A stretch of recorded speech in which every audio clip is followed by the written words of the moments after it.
अस्सलामुअलैकुम।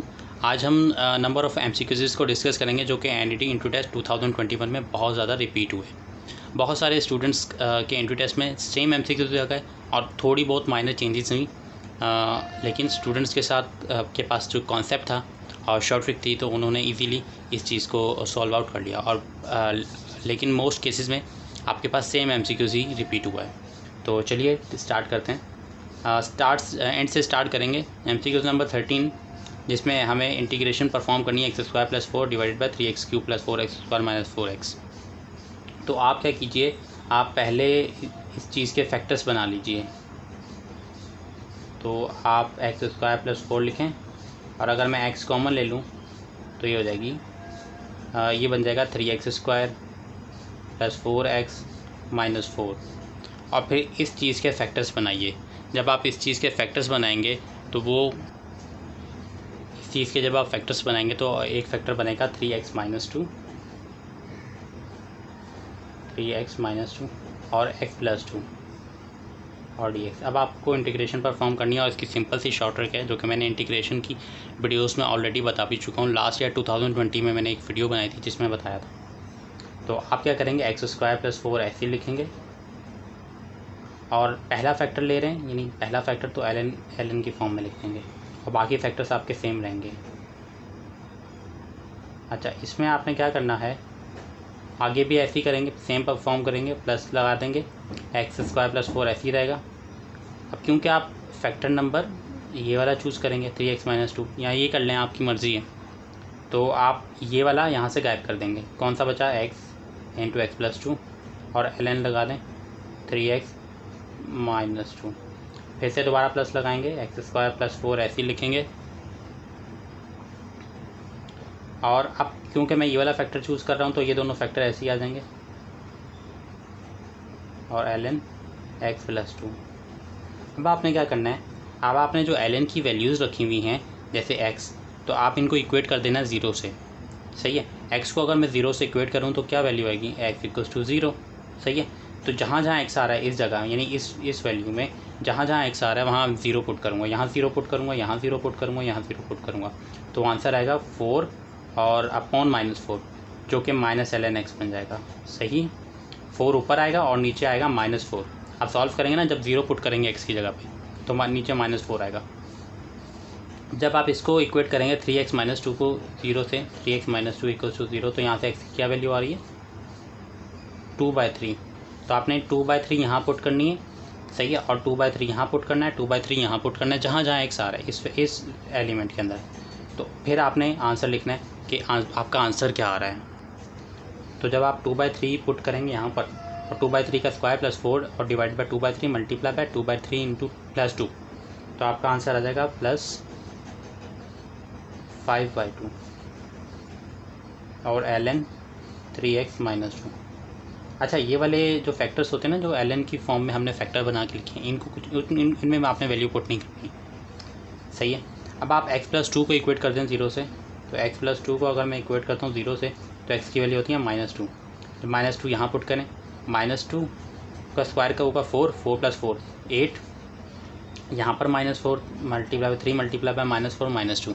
तो जब आप यहाँ वैल्यू पुट करेंगे तो आपका आंसर क्या आएगा, जब आप -2 पुट करेंगे ना तो आपका आंसर आ जाएगा, इसको सॉल्व करने के बाद यहाँ x जहाँ जहाँ x आ रहा है वहाँ -2 पुट करना है, तो आपका आंसर आ जाएगा +1/2 ln और x + 2।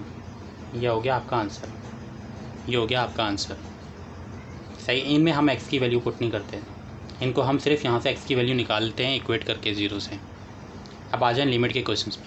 ये लिमिट के वो 3 क्वेश्चंस हैं जो बहुत ज़्यादा रिपीट हुए। इनको सॉल्व करने से पहले 3 तरह के केसेस सुन लीजिए। अगर x टेंड्स टू इन्फिनिटी हो और limit x tends to infinity हो, limit x tends to infinity, और न्यूमिनेटर की पावर और डिनोमिनेटर की पावर देखनी है आपने। फिर न्यूमिनेटर की पावर अगर ग्रेटर देन है डिनोमिनेटर तो आपका आंसर होगा इन्फिनिटी। इसी तरह न्यूमिनेटर की पावर लेस देन है डिनोमिनेटर तो 0, और अगर इक्वल होगा तो फिर मैं आपको बताता हूँ कि क्या करना है। अब आप पहले केस में देखें, x टेंड्स टू इन्फिनिटी भी है तो हमारी इसका मतलब शॉर्ट ट्रिक अप्लाई हो सकती है। अब आप देखें न्यूमिनेटर में पावर कितनी है, 2 हायर पावर है। देखें 2 हायर पावर है, यहाँ 1 है, तो हायर पावर कितनी होगी 2 न्यूमिनेटर में। सही है, और डिनोमिनेटर में देखें 3 है, तो ये कौन सा केस हो गया, numerator is less than denominator, ये वाला केस हो गया ना सेकंड केस। तो यहाँ आंसर डायरेक्टली 0 आ जाएगा। इस वाले केस को अभी सॉल्व करते हैं, ये थर्ड केस है। Question number 12, limit x tends to 0 infinity, इसका मतलब मेरी शॉर्ट ट्रिक अप्लाई हो सकती है।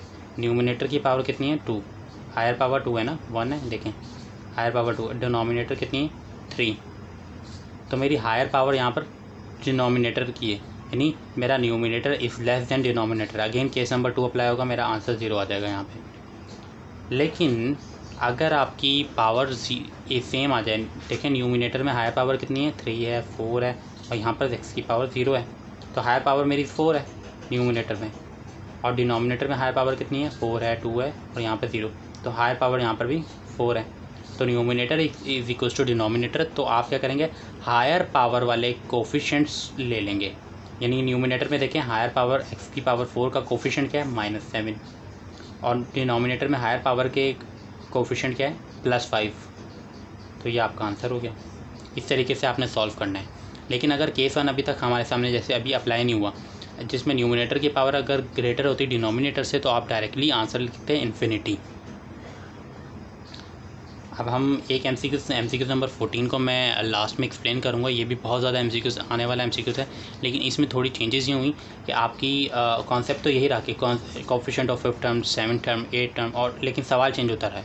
तो आप इस तरीके से कहेंगे ये इसी मेथड से आया है, अगर ये मेथड सीख लें तो आपका क्वेश्चन सॉल्व हो जाएगा। लेकिन ये सवाल की वैल्यूज़ चेंज होती रही हैं। सवाल का जो फाइंड करने का जो फाइंड है, जैसे 6th टर्म यहाँ फाइंड करनी है तो आपसे कुछ और पूछोगे, ठीक है, तो इसलिए इसे लास्ट में डिस्कस करेंगे। बाकी जो एमसीक्यूज़ अभी मैं डिस्कस कर रहा हूँ ये सेम एज इट इज़ इस तरीके से आए हैं और बार बार रिपीट हुए। तो t/dx e की पावर x², पहले दिन तो ये एमसीक्यूज़ आया, और हम इसको जब डेरिवेटिव लगाएंगे तो मैंने आपको पहले बताया कि सेम लिख दें आप फंक्शन को, और फिर आपकी e की पावर क्या है x², इस पर डेरिवेटिव लगा दें 2x, बस। अब दूसरे दिन ये एमसीक्यूज़ आ गया, और उसके बाद कंटिन्यूस ये दोनों रिपीट ही होते रहे। सेम आप ये क्या करेंगे, पावर फार्मूला लगेगा, क्योंकि बाहर पावर लगी हुई है। ये देखें पावर जो है ना होल पावर है, यानी इसकी सब पूरे की पावर है, तो पहले पावर लगाएं 2 e की पावर x², और ये इस तरीके से 2 - 1, सही है। अगर मैं अगर सॉल्व करता तो मैं डायरेक्ट 2 - 1 नहीं लिखता, मैं कुछ भी नहीं करता, 1 लिख देता बस, और फिर आप इस पर आप डेरिवेटिव लगाएंगे तो e की पावर x² ऐसे ही आएगा, और अब आप इस पर लगाएंगे x² का डेरिवेटिव 2x, बस। ये थोड़ा सा डे 2 में दिया गया और डे 1 में, और फिर इसके बाद दोनों ही रिपीट होते रहे। अब देखें x tends to infinity a है, सॉरी यहाँ पर a है, इन्फिनिटी नहीं है, यहाँ पर x टेंड्स टू a है।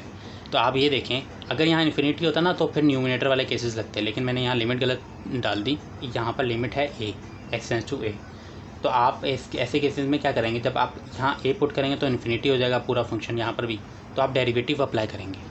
a की पावर n का डेरिवेटिव 0, x की पावर n का derivative n into x n - 1, मैंने यहाँ पावर वाला फार्मूला जो है ना डेरिवेटिव में वो अप्लाई कर दिया। x का डेरिवेटिव 1, a का डेरिवेटिव 0, a तो कांस्टेंट है, तो आपका आंसर क्या आया -n इंटू एक्स n - 1। अच्छा चेंजेस क्या हुई, थोड़ी सी चेंजेस क्या हुई, और उसके बाद दोनों ही रिपीट होते रहे। कि यहाँ देखें x की पावर n माइनस में थी, यहाँ प्लस में कर दी इन्होंने, लेकिन जब आप लिमिट पुट करेंगे ना a, तो फिर इन्फिनिटी हो रहा है, तो आप डेरिवेटिव लेना पड़ेगा, और उस वक्त तक डेरिवेटिव लगा देंगे जब तक आपका फंक्शन इन्फिनिटी से ख़त्म ना हो जाए, यानी आपका आंसर इन्फिनिटी ना आए, उस वक्त तक आप डेरिवेटिव लगाते रहेंगे। देखें यहाँ पर जैसे ही मैंने डेरिवेटिव लगाया पहला डेरिवेटिव, तो मेरा जो इन्फिनिटी था वो ख़त्म हो गया, और उसके बाद मेरा एक प्रॉपर आंसर आ गया, एक कांस्टेंट आंसर आ गया। तो यहाँ पर भी आप डेरिवेटिव लगाएंगे तो आप सेम काम करेंगे, ये हो जाएगा 0 1 - 0, बस ये आपका n x की पावर n - 1 पॉजिटिव के साथ ये आंसर आ जाएगा, यहाँ नेगेटिव का आ रहा था। इसमें देख लें, इसमें 10 का फॉर्मूला अप्लाई हो रहा है। 10 अगर मैं आपको चलें 10 का फॉर्मूला दिखाता हूँ, अगर इस तरीके से a² + x², सही है हो, तो अब 10 इनवर्स का फॉर्मूला ये होता है 1/a tan inverse x/a + c, सही है, ये होता है फार्मूला। अब यहाँ देखें कि ये x आपका दिया हुआ है स्क्वायर में, यहाँ a² नहीं दिया हुआ, तो a इसको मैं स्क्वायर में कन्वर्ट करने के लिए क्या करूँगा 3 का स्क्वायर, ये मेरा हो गया a3 जो है वो मेरा a हो गया, और ये मेरा तो x है ही, तो फॉर्मूले में पुट करें 1/3 tan इनवर्स x की जगह आप क्या करेंगे x/3 और अगर प्लस सी ऑप्शंस में दिया हुआ है तो आप लगा दें, वरना अदरवाइज ज़रूरत नहीं है। और लेकिन यहाँ लिमिट्स भी दी हुई हैं 1 × 0। अब अगर आप ऐसे कैलकुलेटर से सॉल्व करें तब भी हो जाएगा, तो आप लिमिट पुट कर दें, आपकी आ जाएगा 1/3 tan इनवर्स 1/3 आंसर आएगा। सही है। और एक आंसर आएगा 1/3 tan इनवर्स 0/3। तो आप जब इनको फाइंड आउट करेंगे, अच्छा tan इनवर्स 0/3 को जब आप यहाँ तो tan इनवर्स 0/3 लिख दीजिएगा ऑप्शंस को देखते हुए। अगर उन्होंने एंगल लिखा हुआ है तो फिर आप एंगल रेडियंस में निकालिएगा। a⁻t = a, ये सिमेट्रिक मैट्रिक्स कहलाता है। ये जो मैट्रिक्स प्रॉपर्टीज़ हैं ये इनमें आपको देखना होगा, देख लीजिएगा। सिमेट्रिक मैट्रिक्स अगर a⁻k+1, यानी देखें यहाँ t भी जो है पॉजिटिव इंटीजर है और यहाँ पर k भी चेंज कर दिया, वेरिएबल चेंज कर दिया बस, लेकिन ये भी पॉजिटिव इंटीजर है, तो ये जो है वो पीरियोडिक मैट्रिसेस कहलाएगा। ये जो है ना, ये आप प्रॉपर्टीज़ अच्छे से देख लीजिएगा। ये तो आसान सा क्वेश्चन है लेकिन बहुत रिपीट हुआ और स्टूडेंट्स ने सही से सॉल्व भी किया इंशाल्लाह। तो ये है कि इसमें एलसीएम ले लें आप, 1 - sin θ -1 - sin θ ऑन, अच्छा ये हो जाएगा 1 + sin θ और 1 - sin θ, माइनस साइन और माइनस साइन -2 sin θ हो जाएगा ना, -1 + 1 ये कैंसिल हो जाएंगे। अच्छा ये जब ये देखें आप a + b a - b, ये आपने फॉर्मूला देखा होगा a + b × a - b, तो आप क्या करते हैं a का स्क्वायर यानी 1 का स्क्वायर माइनस साइन का स्क्वायर, तो -2 sin θ अपॉन 1 - sin स्क्वायर θ। सही है। 1 - sin स्क्वायर θ बनता है आपका cos θ, cos स्क्वायर θ। सही है। और अगर आप इसको मज़ीद सिंप्लीफाई करें तो साइन कॉस को 2 दफ़ा लिखेगा, तो इस तरीके से मैं करके दिखा देता हूँ आपको, -2 sin θ × cos θ × cos θ, तो साइन अपॉन कॉस बन जाएगा tan θ और कॉस बन जाएगा आपका sec θ और ये -2। तो हो सकता है ये ऑप्शंस में दिया हो सकता है ये ऑप्शन में ना दिया हो, ये वाला फॉर्म दिया हो, ये दिया हो, तो आपको इतना ज़्यादा सिंप्लीफाई ना करना पड़े, लेकिन ऑप्शंस को देखते हुए आपको सिंप्लीफाई करना पड़ेगा अपना आंसर। a⁻10x का डेरिवेटिव ये भी बहुत ज़्यादा आने वाला है। ये तमाम जितने भी मैंने 14 MCQs लिखे ना, ये सब बहुत रिपीट हुए हैं इस बार 2021 में। तो e⁻10x का डेरिवेटिव जब आप लेंगे तो मैंने आपको बताया जब भी e के ऊपर पावर हो और यानी e पर डेरिवेटिव लग रहा हो तो आप सेम आंसर उतारेंगे और फिर इसकी पावर जो है उस पर डेरिवेटिव आप लगाएंगे। 10x का डेरिवेटिव sec स्क्वायर x, बस इतना सा काम था। अब आप ये लास्ट MCQs को देख लें और समझ लें कि इसको सॉल्व करना किस तरीके से।